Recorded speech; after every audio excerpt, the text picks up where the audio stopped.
Okay, so ratios and proportions.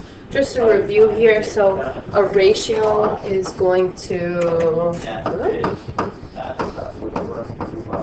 compares two numbers by division. So notation that we can have for this, the most common is going to be A over B. And where A and B, these are both numbers. Okay, the other one that we have is A to B, which is going to be our word problems, or A to B, like this, with a colon here. Okay, so those are our ones that we have. This one is definitely the most popular way we're going to see this, is our fractions. A divided by B, we're talking about division. A to B, okay, the division means our 2 there. Okay, so in our example that we have, we want to write the ratio in simplest form. Now we're going to be using that fraction that we saw above, A over B, the most. So jazz CDs to country CDs, we know that this 2 here means divide. Okay, so jazz CDs 18 to our country CDs 24, and then we want to make sure we're doing this in simplest form. So we want to divide both of these, in this case here, by 6. They can both be divided by 6, which gives us 3 over 4. Okay, hip-hop CDs to jazz CDs, so 34 over 18. I want to simplify these. I'm going to divide both of them by 2 and get, let's see, 17 over 9. Rock CDs to total CDs. So total CDs, I need to do some addition here to get my total. My total is actually going to be 112. I did use a calculator for this. And I added them up, 112. So my rock CDs are 36 over 112. Now, these can both be divided by 4. If I divide by 4, I end up with 9 over 26, I believe. If I divide by 4, 28. I'm going to check my math.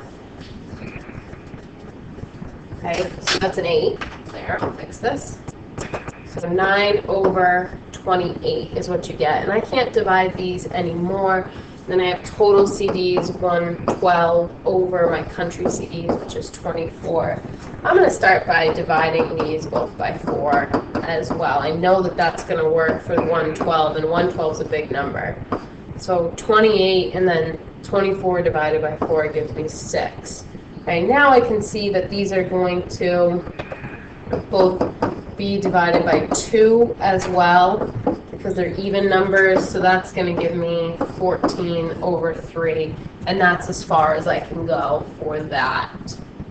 Okay, so simplest form, I'm simplifying all of these fractions. Okay, in example 2, this is a tougher one. We're using our ratios, but we're also talking about our shapes again, our polygons. Okay, so quadrilateral, we're talking about 4 sides here, so I can draw something that has 4 sides. It says that the side lengths form this ratio 2, 3, 5, 7. So you've got 2, 3, 5, 7 here, and that the perimeter is going to be 85 feet. Okay, remember that the perimeter, we're talking about here, all the sides together. So all sides together, and it wants to know what's the length of the longest side. Okay, this doesn't make sense to leave it like this, 2, 3, 5, 7. These are not going to equal 85. Okay, those are not going to equal 85 the way they are now. What we're talking about with a ratio is 3 times some number, 5 times some number, 7 times some number, and 2 times some number, which means these are the side lengths. So 3x plus 5x plus 7x. Oops, I forgot one. plus 2x equals 85. These are my 4 side lengths equal to my perimeter. I'm going to combine these all together. So I get 17x equals 85, which means I have x equal to 5 as my answer. Now this asks for the length of the longest side. So that's going to be 7x. So 7x equals 7 times 5. Don't forget your units. 35 feet will be the longest side. And that will be my answer to this question here, for example, 2. Okay. Flip it over. Stay with me. The second definition that we have for this, for our review, is our proportions. And our proportion is going to be an equation. Okay. An equation where 2 ratios are equal. Okay, so we have our ratio here, A over B, equal to C over D. This is your most common. This is how you're going to see it. Okay. Some other ones that they talk about are maybe something like this.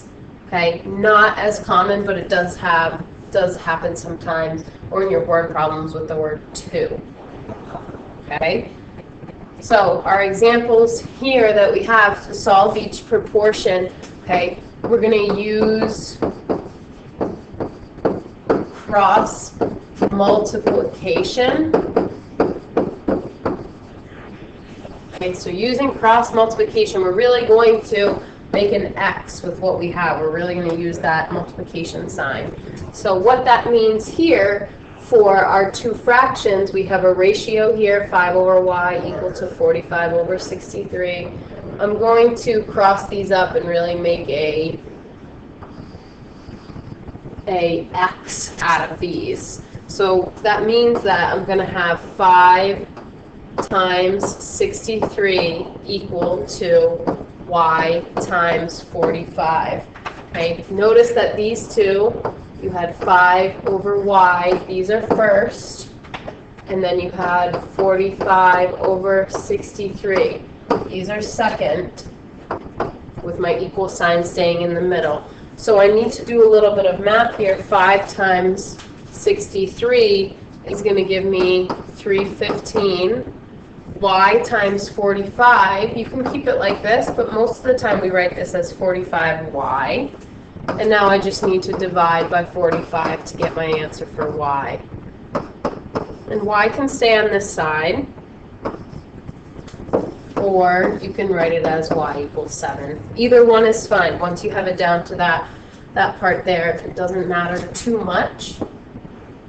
And our last one here, same thing. I'm going to use cross multiplication, so I'm going to multiply my numerator and my other denominator, and then my denominator and my numerator here. So again, I'll color code here. I had x plus 2 over 6 equal to 3 over 2. Okay, I'm going to multiply these together. I have x plus 2 times 2 equal to 6 times 3. I'm going to rearrange this, and notice I have these 2 first and these 2 second. I'm going to rearrange this. We usually keep this 2 here on the front, 2 times x plus 2. Same thing, I just rearranged it. I can solve for this. 18. What I need to do here is distribute. Okay, so do your multiplication. Okay, I'm rearranging here and distributing. 2x plus 4 equals 18. I subtract 4 on both sides. 2x equals 14. Scroll down. I divide by 2. I end up with x equals 7. Oh, look at that. 7 and 7 for both of these examples. Okay, so use these examples, complete the rest of the classwork.